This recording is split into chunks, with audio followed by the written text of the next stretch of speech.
Greetings, my name is Peter Mutarani and welcome back to Peter's Passion. Is it your first time here? Please click the subscribe button and the notification bell so that every time I post a video, you will receive a notification. So today, I want to talk about something that was never preached to you. Alright? Something you have never heard from a preacher preaching. I'm going to be the one telling you these things. So here, I share with you testimonies. I share with you mysteries that I have known. So at some point, Jesus was rebuking the Pharisees, and he said to them, "You keep the traditions of men, neglecting the commands of God." Sometimes you do these things because your culture is forcing you to do it, or somebody is forcing you to do it.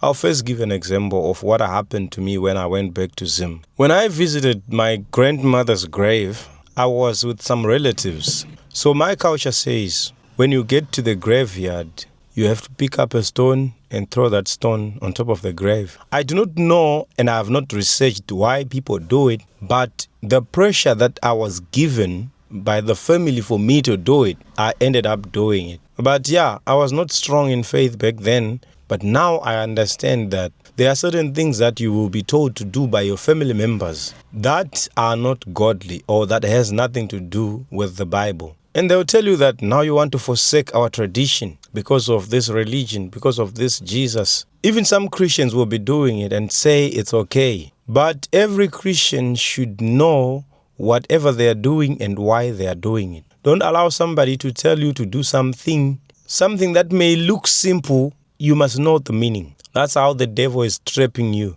Throwing a stone at your grandmother's grave may be a sin. I'm not saying it is. May be a sin. Just find out why they're doing it or why it is done. I have not researched it. I have not looked into it. But I'm just saying, so I think as a Christian, avoid throwing stones on top of graves. That's number one. Number two, buying alcohol for lobola. I hear you. It is really our culture to buy these things. But if you are coming out of your boundaries, disobeying God so that you can obey people, I think that is wrong. So if there is a way to tell your relatives or your in-laws that I'm a Christian and I'm not able to buy alcohol, I'm not able to go into a liquor store to buy alcohol for this event, rather give them money and they are not to tell you what they are going to do with the money. Let them buy their own alcohol. Ask them politely, will you allow me to give you the money that you may buy whatever you want? So as long as the money leaves your pocket, whatever they do with it, it's on their own. But you as a Christian, buying alcohol for lobola on your groceries that are requested, better communicate with the family of your wife so that you won't get into a bar or into a liquor store to buy alcohol. In the Bible, it's called strengthening the hand of evildoers. If people are about to celebrate in an ungodly way and you support their ungodly way of celebrating, you may be breaking a covenant with God. So strengthen not the hand of evildoers. I'm not saying your in-laws are evildoers.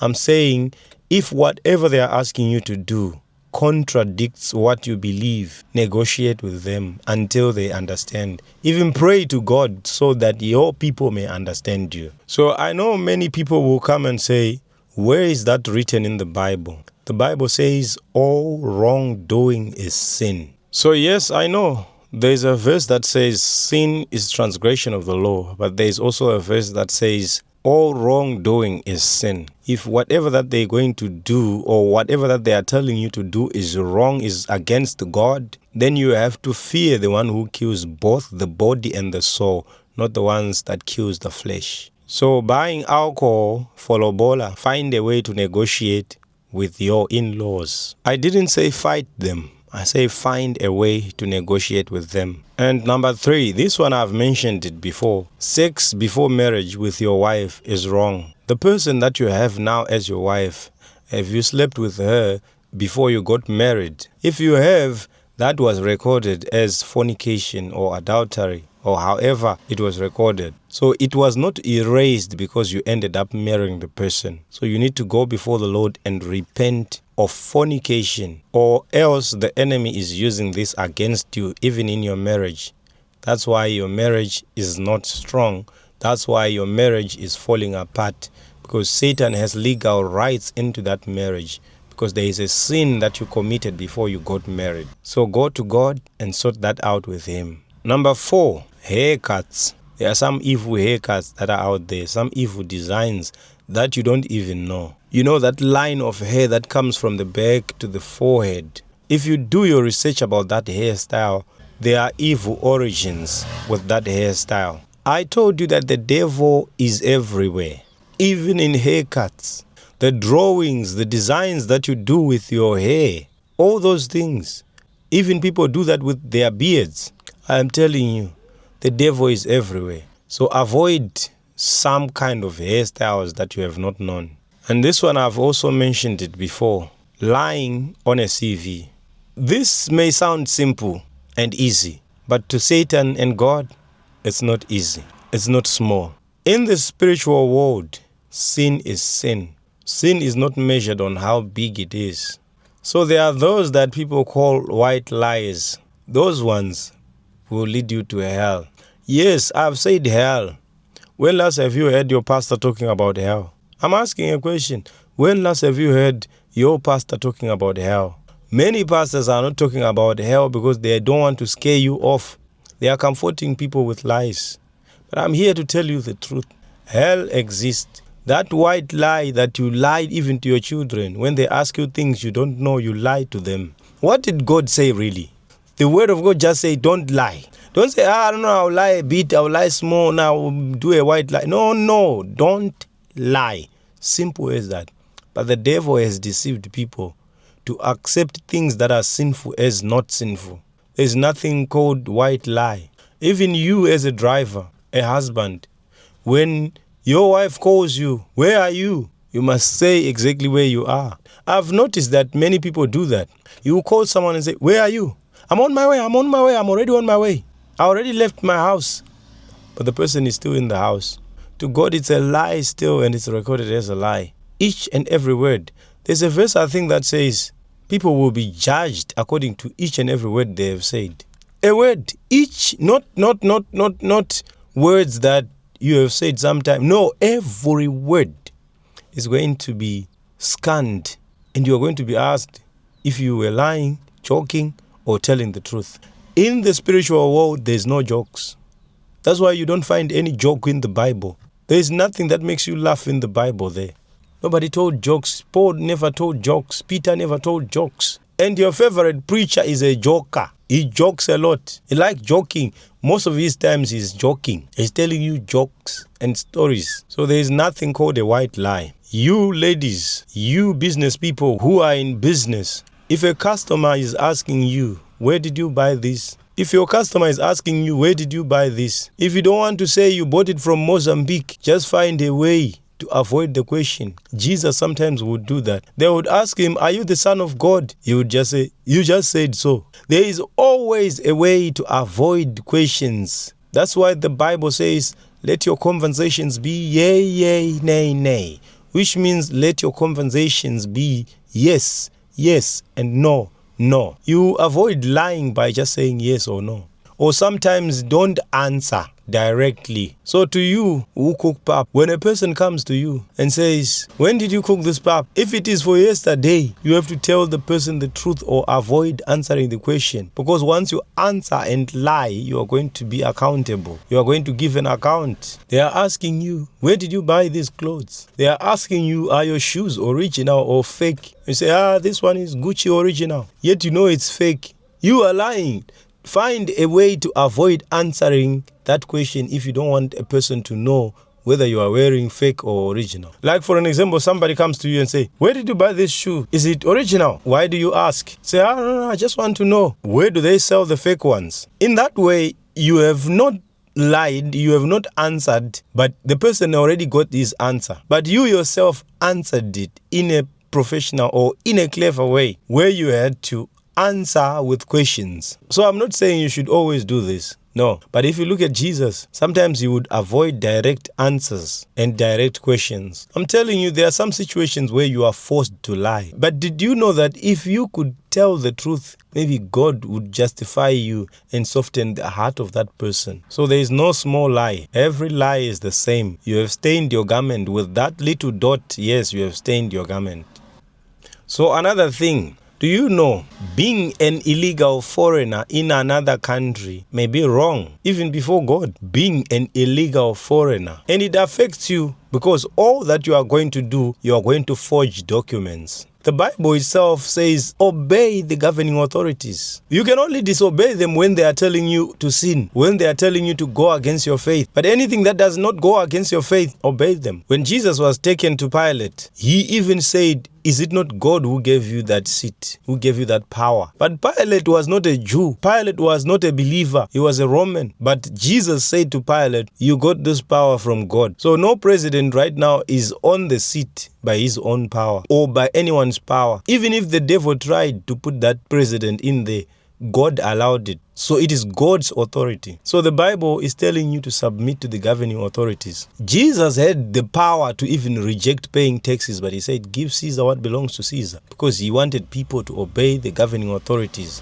There's a verse that says, the governing authorities do not bear a sword for nothing. They are put in place by God himself. And I know some of you Zimbabweans are wondering, even Mnangagwa or even this one, nobody can put themselves in power unless God allows it. Whatever they do when they are on power does not come from God. If they lie, if they steal, if they do any kind of sin, that is not coming from God. What God did was to put the person in power for sometimes reasons that you don't know. Just like God can call a man of God to call him and lead him into opening a ministry. But if that pastor or if that man of God is going to sleep with the women in that church, that is not from God. They are disobeying God. Yes, they got the call, but they are disobeying God. So don't even say, even this president is put in power by God, as corrupt as he is. I know most of us Africans, we say our presidents are corrupt.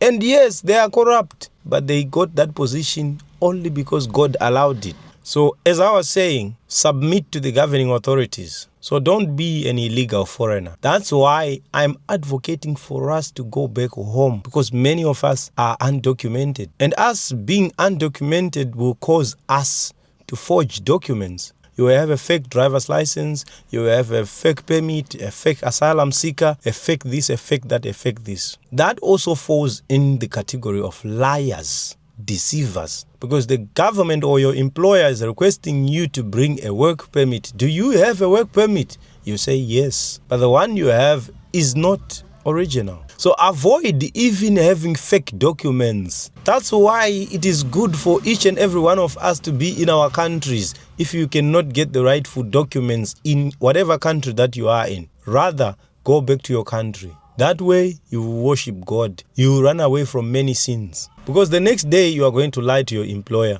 And then the next day you are going to lie to a traffic officer. You are always lying and you are always not telling the truth. You are always providing fake documents. It is not good for Christians to have fake documents. I know most of us have fake documents, but the truth has to be said. Rebuke has to come and let that sink in. Let it sink in. The reason you are watching this video right now is because you still have a chance to reconcile. You still have a chance to fix it. So the only way to fix it is go get the right documents or get back to your country where you will use the right documents for everything you want to do. Ladies and gentlemen, are you listening to me? This is deep. This is mysteries. So let's talk about stealing. I mentioned in another video, I said being late for work and hide around so that your boss will not see you. And then your boss will have to pay your full daily wages, but you were late with an hour. That falls in the category of theft. You have stolen an hour from your boss. You can steal time. Where you are working right now, when they tell you, okay, now go on lunch, there's some days that you will say, let me come back late, a bit late, let me take more, 10 minutes. And then you tiptoe from the backyard of the building and enter from the back door so that you won't be seen. As a Christian doing that, the devils are out there following you, tiptoeing with you, jotting everything down. Because what? Your employer is paying you for those hours that you said you were going to work? Let me tell you something. Is it not the same Bible that tells us that slaves obey your masters? The Bible says slaves obey your masters as you would obey Christ. But whenever he's telling you to sin, it doesn't mean your employer is now Jesus. No, the verse is simply saying, obey your employer as you would obey Christ. If you were working for Jesus, would you tiptoe? Would you sneak in? Would you take that 1 hour and misuse it on your own things? The Bible openly in the New Testament, not in the Old Testament, says obey your earthly masters. Let me tell you something. The word employee was not there during the time of the Bible. So the only word that was there was slave. A slave is somebody who works for somebody. That's it. That was the definition. But now you have modernized it to employee. So whenever all these Pan-Africanists hear the word slave, they think, yeah, it's talking about Africans being enslaved. No, it's talking about anybody who was working for somebody. That is a slave. So back to stealing. Avoid stealing. That little thing you have stolen from a shop, that little coin you have stolen, you have taken from someone, that one, you were not alone. Demons were there writing it down. Angels were there writing it down. So what happens now at the courts of heaven? When you get there, your accuser will accuse you. Then the angels will have to check in their book. Have you committed this sin? If it is a yes, that's you being kicked out of heaven. That's you being directed towards hell. They will tell you, do you see where the smoke is? That's where you are headed to. Only because you have stolen a 10 rand. Even you school kids, you are stealing pens and books in school. And you think maybe stealing is only stealing big things. Even a pen. Most of us stole pens in school. Ask God and repent before God you have stolen. Yes, you fall into the category of thieves when it comes to God. But the world may justify you. But God is just and he will not justify you. Let me tell you where you have lied and you have not repented. I'm here to tell you and to show you the sins you have committed, the sins that is causing you to not hear God. That's what I'm here for. I'm here to tell you those sins. Have you not promised that one guy that I will marry you? Have you not promised that lady that I will marry you? And what happened? Whenever you said, I will marry you to somebody else, it was written. And it was not erased. It's still written until you confess not fulfilling your promises. It is a great sin to promise something and not fulfill it. Hear me very well. Yes, that woman you promised to marry and you did not marry. I'm not saying go and marry her. I'm just saying go back to the Lord and say, Lord, I promised to marry that person. I promised my mother this. I promised my child this. But I did not fulfill it. Lord, have mercy on me. Forgive me because I have lied.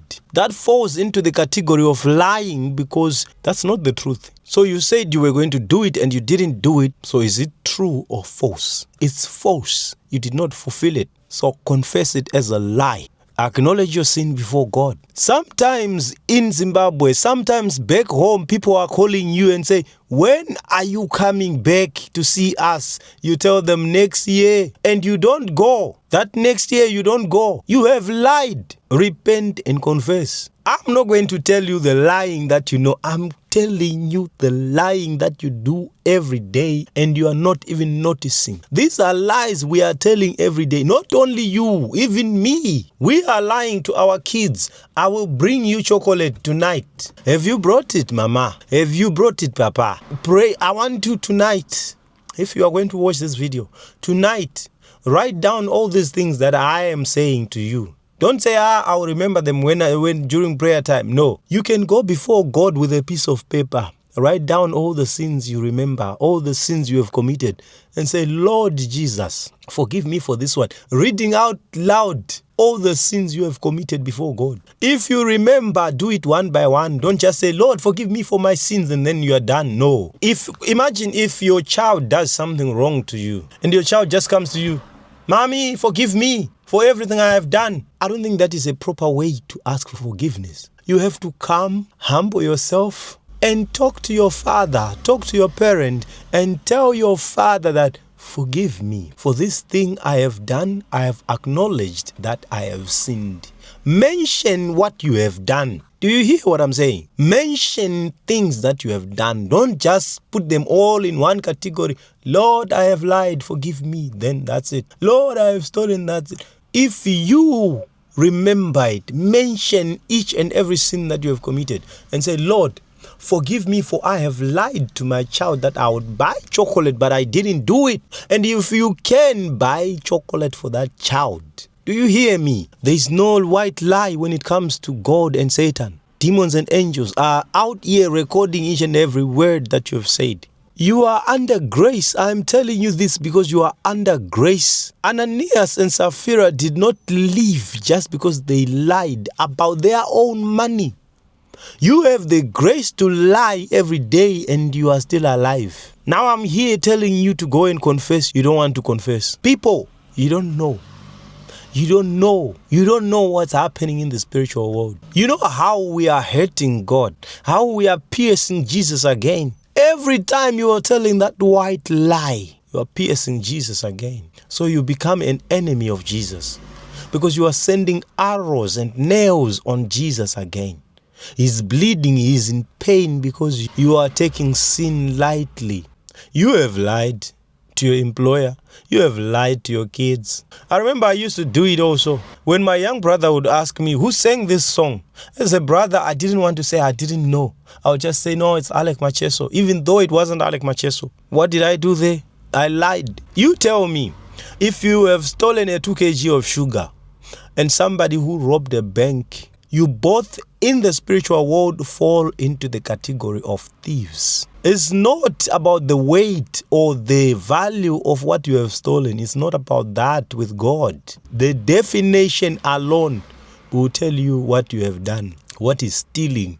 Taking something that does not belong to you without being authorized or without the permission of the owner. That is stealing, ladies and gentlemen.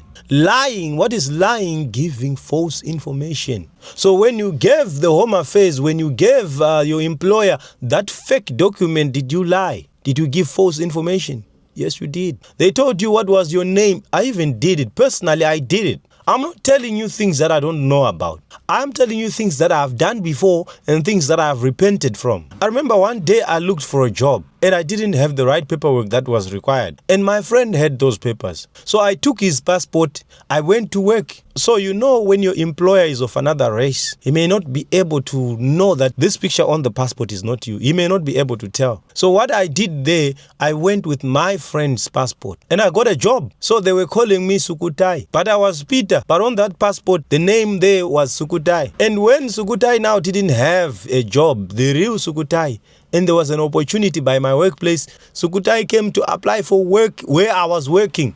And he came with somebody's passport. He also got a job and he was Tinashe. But one day we got caught. Because when the boss would call us, sometimes he would say, Sukutai. And then the real Sukutai answers. But I'm the Sukutai. According to the documents we have given him, I'm Sukutai. But we happen to forget that, no, I am Sukutai, this one is Tinashe. So when he would say Sukutai, this guy would answer. I think maybe they had to go and confirm. They said, tell me the truth. They just called us, both of us, and said, tell me the truth. We told them the truth, what had happened. So giving false information, it helps you. You will get a job, you will make money, but you are choosing money over God. Anything that challenges you to go against God, I'm telling you, this is the reason why real, true Christians, most of them are poor. Because the world is offering us to sin against God so we can get whatever we want. Recently, my car was impounded because I do not have an operating permit to do what I'm doing right now. But if there was a way I could go and get a fake permit and I will make money, but how will God protect my money that I have gained through deceit?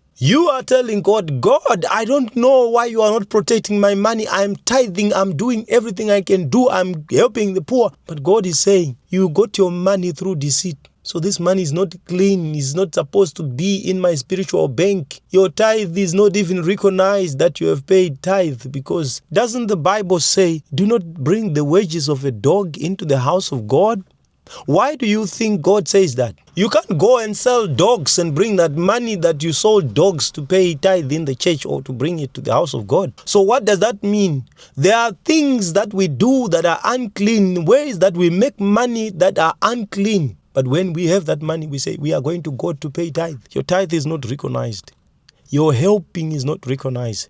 It's for your own physical benefit, for your own joy. Because there is joy in giving. But when it comes to rewards from God, there isn't. So it's better to be poor but be right with God. You hear me? Do you hear me? It's better to be right with God and be poor than to be rich and be an enemy of God.